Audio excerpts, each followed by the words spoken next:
içi çoğayğanğa 2 ay bolup başladı da. Çoğayıp bundan da çoğun bolup ketetiken hareket Bundan da çoğun bolup keteti. Anan demal albay kıynalıp çıkartken.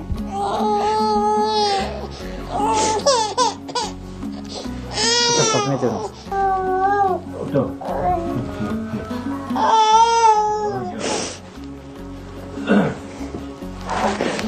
Salamatsızlar, hurmatlı tuğandar. Men balam hazır 6,5 ayda. Törölgönden sarı bolup töröldü. Şondan beri ketken jok da. Больницага жатып чыктык, лампага жаттык. Капельницалар алдык, кеткен жок. Анан врачтар вирусный гепатит dedi. Анан дарыландык biz. Darılansaq da ketpedi. Анан кече 1-2 aydan keyin barıp özügө түстүк уже сироз печень деп чыгарды. Анан тез арада муну пересадка кылыш керек болду да. Индияга барып. Бул жерде ушундай да мына достор.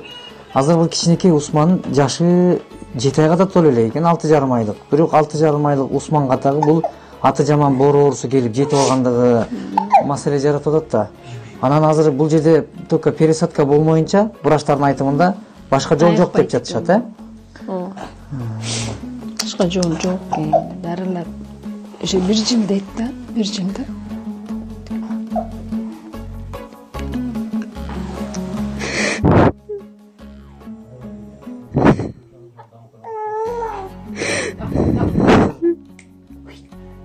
Усманда азыр жана ичине суу толуу болуп атат азыркы учурда, Biraz çoğayıp hariç.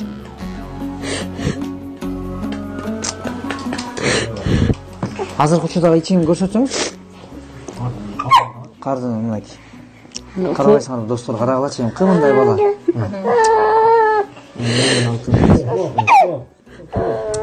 Карагылачы достор, ушундай акыбал. А бул ичи эметкенде чоң киши билип атат да, билет да, бул кичике нарса болгондуктан бул кандай болуп тынчсыздан ыйлап атат да азыр, ичи толгондо айта албайт.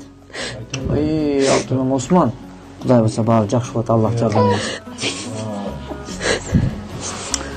Силер айтсаңар, азыркы учурда карындаш, бул учурда эртерээк каражат топтолбосо, врачтар эмне деп жатат? Врачтар tezroq harakat qilsanglar yaxshi bo'ladi. Shu oyda ichida harakat qilib barg'ila. Tezroq yaxshi bo'ladi. Anan bordida tez qarmaydi ekanda, virus tez denizga taralib ketsa bo'ydi ekan. Bola qiynalib qoladi, уже bargansan ichi cho'ng'ayib boradi deydi.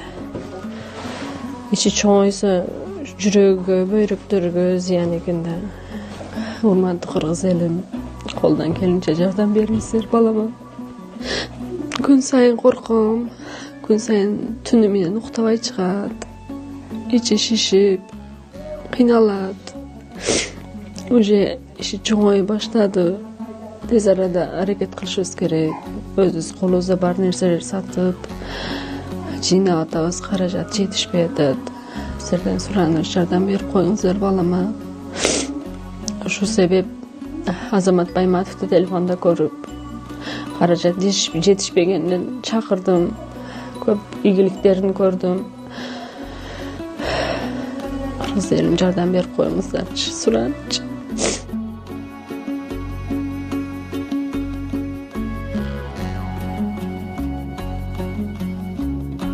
Atkan Osman, men eng kichik nevarem bo'ladi. Eng kichik balamizni oxirgi eng kichigi.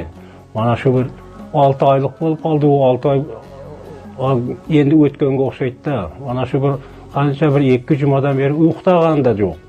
Shu kecha bir uyg'onadi, yana qayra uxtab qoladi. Nima yo'q, uyqu yaxshi emasda, iyilay beradi.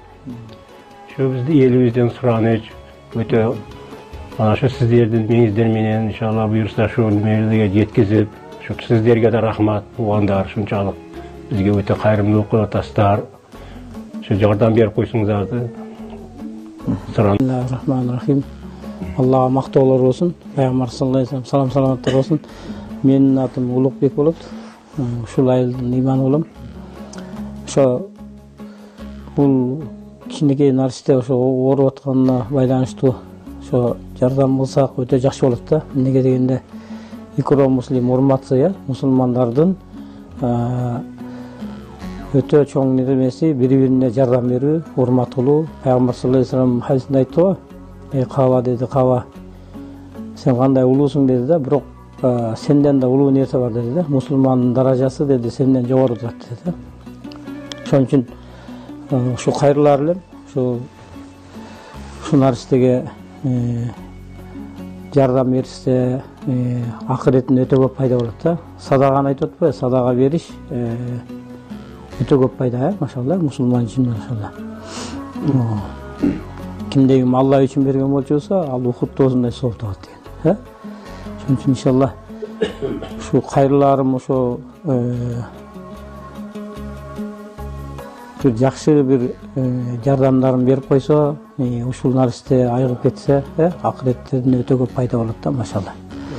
Şu azamat oğlumdu çakırdık bana, şu yardım versin, şu жақсы olup geçsin, şu ellerden sıran ağızını, içine yardım verip koyunuzlar Kırgız elim. Kırgız elim her daim kolunu çözüp жүрген Kırgız elim, yardım verip koyunuzlar, sıranı şu balamdı alıp barıp boğrunu almaştırış gereken, şunun için Mana azamat oğlumdu çakırdık, şu nevrem oğruğa baylanıştı. Şuğa yardım berip koysun dep, şu kişini çakırdık, şu balam endip şuğa sebepçi bolup oğruğa şifa bersin dep. Oyun күлкүсүн көрө турган ата менен эне бүгүнкү күндө ушунун көз жашын көрүп, кыйналган, азаптуу күндөрдү өткүзүп жаткан кичинекей ымыркайдын мына 7 ай экен Усманга ушул аты жаман оору Усманга да келип жеткендиги өтө өкүнүчтүү. Бул оорулардын күн санап жашарып бараткандыгы өкүнүчтүү достор. Муну жөн эле көрүп койбогула бул видеону. Буга сөзсүз маани бергиле. Анткени бул үй бүлө дагы күткөн эмес. Ушул жарык дүйнөгө келген наристеден боор оорусу келип чыгат деп. Күтүүсүз жерден келип жаткан бул аты жаман оору эртең күнү сиздердин да үйдөн чыгып калбаш үчүн алдын алгандын аракетин жасайлы. Эми бир туугандар, ошол жерде Усманга колубуздан келгенчелик, кимибиздин колубуз канчалык келет? 5-10 сом болсо дагы, менин берген 5 сомум неге жетмегиле дебеңиз. Сиздин берген 5 сом балким Усмандын өмүрүнүн дагы уланышына себеп болушу мүмкүн. Биз адамдарга жардам бере албайбыз. Жардамды жараткан берет. Биз адамдардын өмүрүн да узарта албайбыз, өзүбүздүн да өмүрүбүздү узарта албайбыз. Бирок өмүрдү узартчу бир нерсе бар экен, достор. Ал садака. Ошол садака bir себепкер болуу, мусулмандын бири-бирин огон акысы бар. Пайгамбарыбыз Мухаммад саллаллаху алейхи вассалам дагы көптөгөн хадисинде осуятында айтты. Мусулмандын мусулманга огон акысын айтты.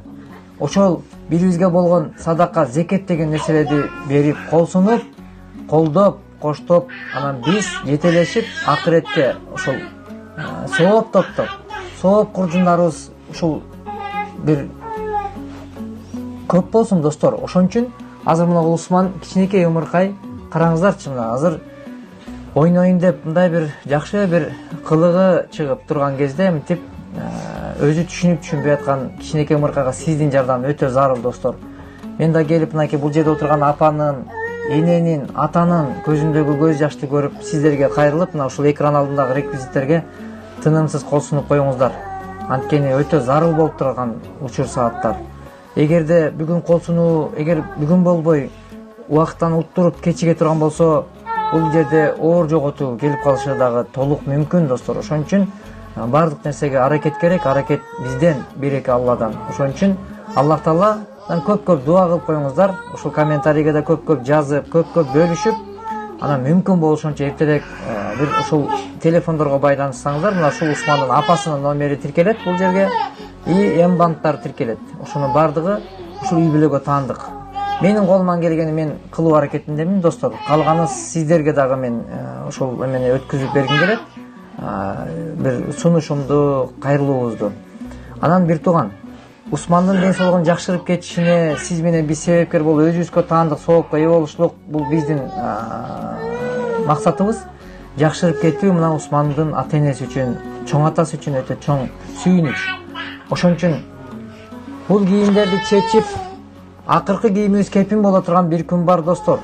ошол күнү сиз менен биз жылаңач кетебиз, өлөт десе ойлобошубуз керек, өлгөндөн кийин эле бардыгы жок деп. Өлүм бул жөн гана көчүү.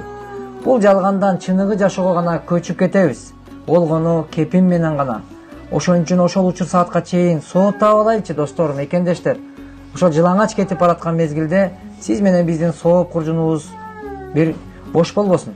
Аллах баарыңарга ден соолук өмүр берсин. Усманга дагы көп дуа болсын, үй бүлөң эсен аман кошконуң билен кошо карып балдарың рахатын көрүп şu кайрымдыкты жүргөнүңө Кудайым сага узак өмүр берсин.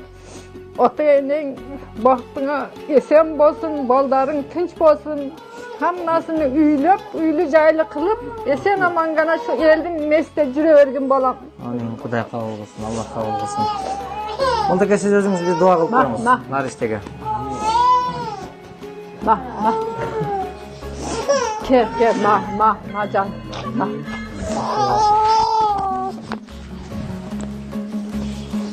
Elhamdülillah Rabbil Alemin. Esselatu vesselamü Resulullah sallallahu aleyhi ve sellem. Ya Erhamur Rahim ya Celal İkram. Ya Rabbi, özün rayımdı, merimdi keçirimdiyorsun ya Rabbi. Şu Osman'dın ya Rabbi ayırıp ketine özün mümkünçülük ver, özün şifa ver. Ya Rabbi, özün rayımdı, merimdi keçirimdiyorsun. Rabbana la tuzu kulubana ba'da iz hadaytana ve hab lana min ladunka rahme inneke entel vehhab.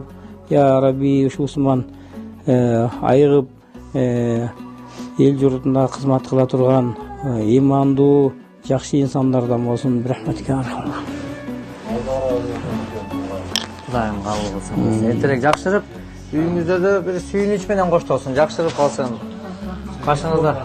Кудайым иншаллах kabul kılsın. Рахатын көрүңүздөр.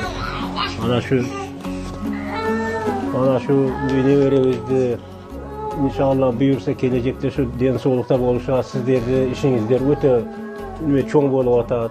Sizlerdi bar tuğandarga, şu ayılda tuğandardan barga suranıç, bardan da üylerge tinçlik, üy bölesiga tinçlik, qanday жақсы ой ниеттер болса Аллах şu niyetleri de bir gün. Rabbana la tuzigh qulubana ba'da idh hadaytana wa hab lana minka rahmatan innaka antas samiul alim. Kuday kabul. Biz şol Karapayım elbiz ayılda yaşayırız Karl Marx ayılında. Şu malcandı satıp akça jetpegenden elden soranadabız. Kırgız elim şu balam üçün жардам берип койсоңуздар. Суранатам. Мына урматтуу достор, мекендештер, бул үй бүлө дагы мына Бактиярдын 5 уулу бар экен, 5 баласы бар экен. Аллах таала насип кылган, бирок өтө өкүнүчтүү. Бул биз багы адам баласы күтпөгөн ар кандай сыноолор бар экен бул сыноо дүйнөсүндө, сыноо майданында. Ана бул үй бүлөдө мынакей карапайым үй бүлө ошол малжан менен алектенген Казакстандын чек арасы Карл Маркс деген айыл экен, бул эң акыркы айыл экен. Мен бул жерге келип көрүп мынакей эң жөнөкөй үй бүлө достор, колдон келген кол сунууну жасаш керек болуп турат. Азыр мынакей Бактиярдагы колуна илинген коросуна малын сатып, башкасын сатып, колунан келишинче айылда элине рахмат. Ушул Карл Маркс айылына Бактиярдын туулган уруктары, жекжаттары болгон аракеттерин жумшашып, аракети жүрүп жатыр. Кичике Наристенин өмүрүнүн бир сакталып калышына себеп болойлу, аман алып калсак экен деген мындай аруу тилектер. Бирок ошол тилектерине жетиш үчүн булардын колунда турган каражат деле жетишсиз экен достор. Анткени бул акча көп, акчаны талап кылгандыктан аргасыз. Ошондуктан колдон келген кол сунууну жасап коюшлук зарыл болуп турат. Ошол Кудай буйрса ошол наристе үчүн колубуздан келишинче кол сунуп коелу достор. Анткени кээ бир адамдар мага айтат, азамат өздөрү деле аракет кылбайбы, өздөрүндө эмне акча жок бекен, ушундай болсо эле чыга калып эле элден жардам сурай беришеби деген ойлор болушу мүмкүн, айтылат, ал ойлорчу. Ошон үчүн мен айткым келет, мына ушундай чындап эмеде турган үй бүлөлөр бар. Ошо зарыгып турушат, ошолорго кол сунуучулук менен биз сооптабабыз достор. Ошон үчүн ушул нерсени эске алып коюңуздар. Көп дуа кылып койгула ошо Бактиярдын уулу Усман үчүн. Алла таала өзү ден соолук